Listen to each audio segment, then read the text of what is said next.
Stop loss यानी कि अपने लॉस को स्टॉप करना, कि अगर आपने यहाँ पर बाय किया और इस लेवल तक गिरेगा तो मैं रखूंगा, और अगर इस लेवल के नीचे गया तो मैं बेच दूंगा।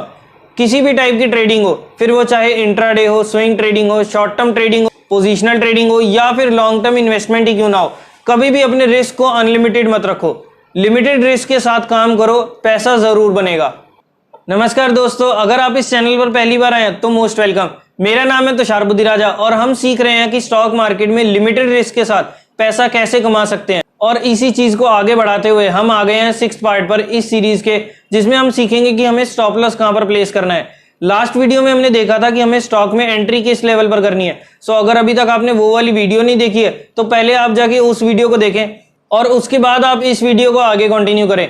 अगर आपको यही नहीं पता कि स्टॉक कैसे सिलेक्ट करना है तो आप इन दोनों वीडियोस को छोड़िए और पहले आप दूसरी वीडियो जिसमें हमें स्टॉक कैसे सिलेक्ट करना है उसके बारे में डिस्कस किया था, उस वीडियो को देखिए। और अगर आप स्टॉक मार्केट में बिल्कुल एक बिगिनर हैं, बिल्कुल अभी आप एंट्री कर रहे हैं या करने की सोच रहे हैं, तो आप इस सीरीज को स्टार्टिंग से देखिए। आपके सारे बेसिक्स भी क्लियर हो जाएंगे, टेक्निकल एनालिसिस के बारे में भी पता चलेगा और आप स्विंग ट्रेडिंग से कैसे अच्छा पैसा कमा सकते हैं इसके बारे में भी आपको नॉलेज मिलेगी। तो चलिए अब हम चलते हैं अपनी स्क्रीन पर और करते हैं आगे की कार्यवाही, क्योंकि ये वीडियो एक बहुत इंपॉर्टेंट वीडियो होने वाली है।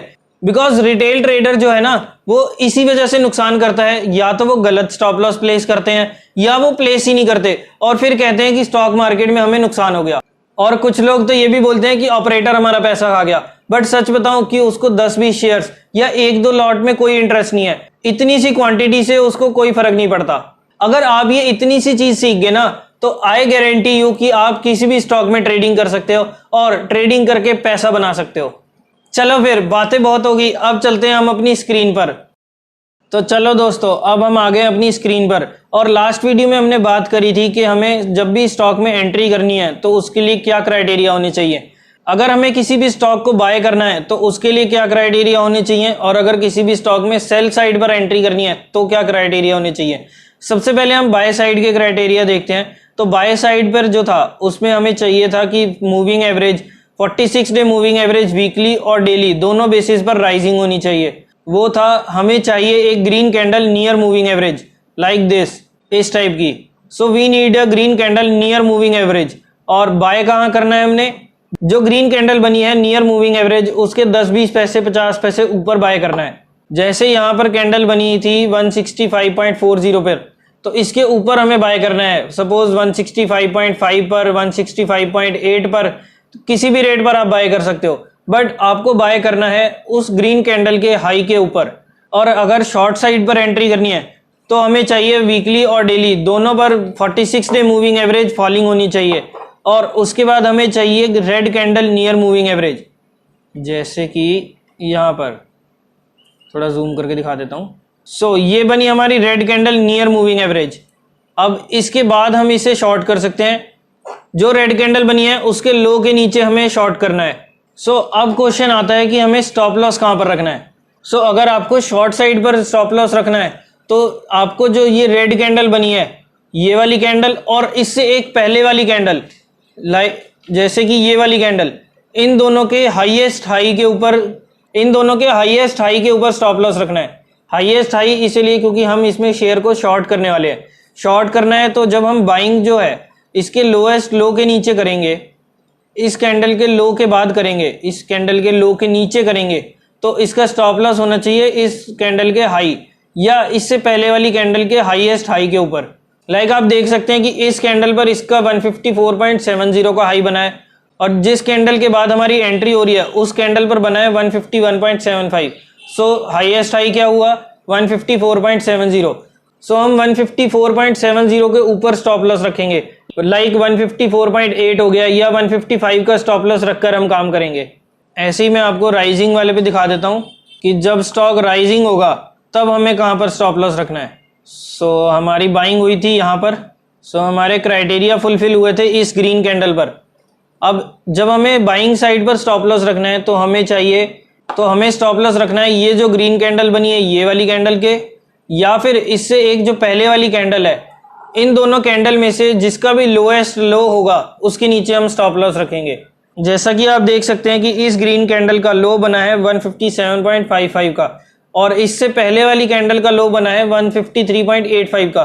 सो हमारा स्टॉप लॉस होगा 153.85 से नीचे, यानी कि 153.75, 153.6 आप कुछ भी रख सकते हैं, लेकिन आपको ये ध्यान रखना है कि इस लेवल के नीचे रखना है हमें, अगर हमें शेयर बाय करके चलना है। और उसके बाद आप देख सकते हैं कि नेक्स्ट डे चाहे शेयर गिरा लेकिन स्टॉप लॉस उसने ब्रेक नहीं करा।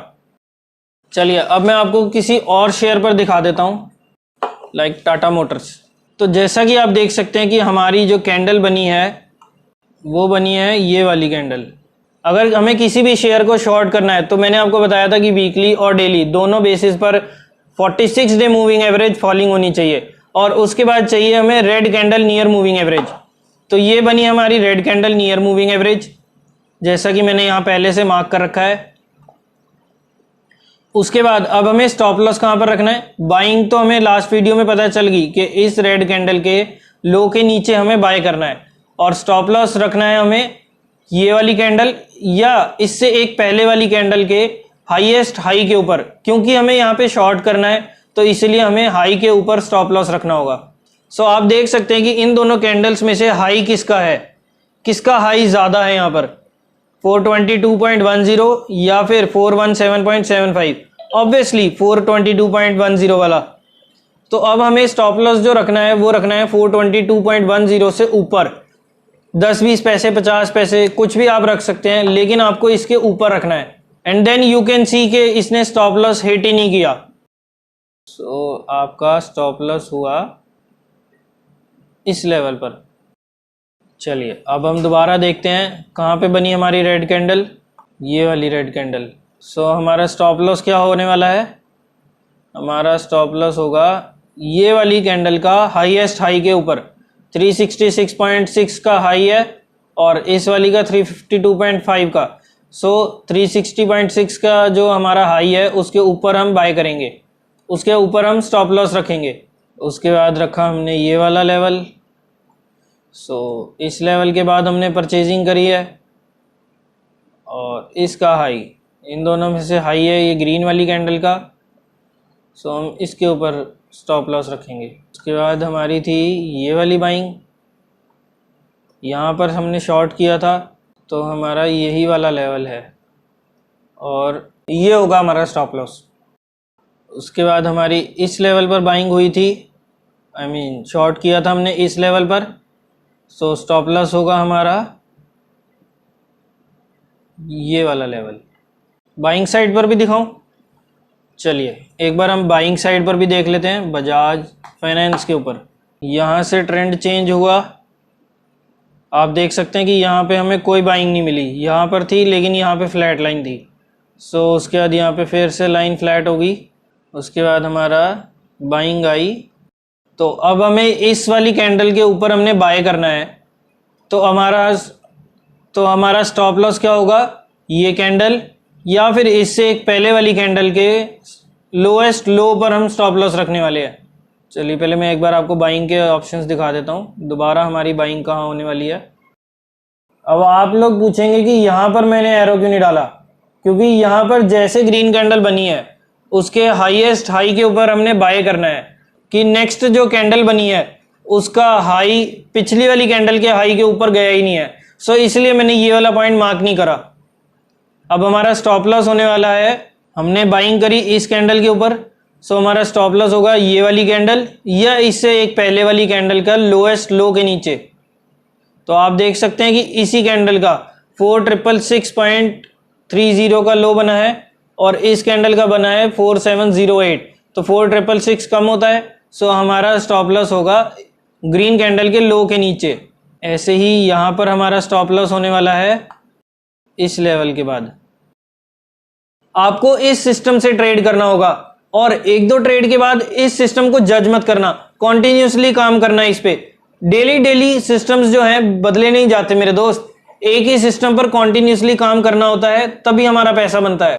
इस सिस्टम से पैसा बनता है इसलिए बता रहा हूं, नहीं तो बताने के तो काफी सारे और सिस्टम्स हैं, जैसे MACD हो गए, RSI हो गए, बॉलिंजर बैंड्स हो गया और पता नहीं कौन कौन से इंडिकेटर्स हैं जिनके थ्रू हम ट्रेडिंग कर सकते हैं। लेकिन ये सिस्टम ज्यादा अच्छा है। अच्छा, इसके पीछे भी एक रीजन है। पता मैंने बाकी सिस्टम्स क्यों नहीं बताए आप लोगों को? क्योंकि अगर किसी और सिस्टम से 10 में से 5 बार स्टॉप लॉस हिट होगा तो इस सिस्टम से 10 में से 2 या 3 बार ही स्टॉप लॉस हिट होता है। स्टॉप लॉस हिट होते हैं, कोई भी सिस्टम फुल प्रूफ नहीं होता। स्टॉप लॉस आपको हर सिस्टम में हिट होते हुए नजर आएंगे, लेकिन हमें ये चीज देखनी है कि हमें लॉस को मिनिमाइज करते हुए, अपने रिस्क को कम करते हुए, लॉस को मिनिमाइज करते हुए प्रॉफिट को कैसे मैक्सिमाइज कर सकते हैं। सो अब काम करना शुरू करो इस सिस्टम पर, रिसर्च करो, देखो, एनालाइज करो और फिर ट्रेड भी करना है। और कुछ ना समझ आए, किसी भी स्टेप में दिक्कत हो तो वीडियो को तो आप दोबारा देख सकते हैं, लेकिन उसके बाद भी कोई चीज ना समझ आए तो आप नीचे कमेंट्स में भी जरूर पूछिए। तो चलो, that's it for this video. Next video में हम देखते हैं कि टारगेट कहां लगाना है, इस टॉपिक के ऊपर बात करेंगे। इस वीडियो को ज्यादा से ज्यादा लाइक और शेयर कीजिए। और इतनी नॉलेज लेने के बाद भी अगर अभी तक आपने चैनल को सब्सक्राइब नहीं करा तो नीचे दिए बटन पर जल्दी से क्लिक कीजिए और सब्सक्राइब कीजिए इस चैनल को। साथ ही में बने बेल आइकन को भी जरूर प्रेस करें ताकि जितनी भी आगे इंपॉर्टेंट वीडियोस आने वाली हैं उन सब की नोटिफिकेशन आप तक सबसे पहले पहुंच जाए। सो फ्रेंड्स, मिलते हैं नेक्स्ट वीडियो में। तब तक के लिए मैं तुषार बुद्धिराजा आपसे लेता हूं इजाजत। Bye bye and take care.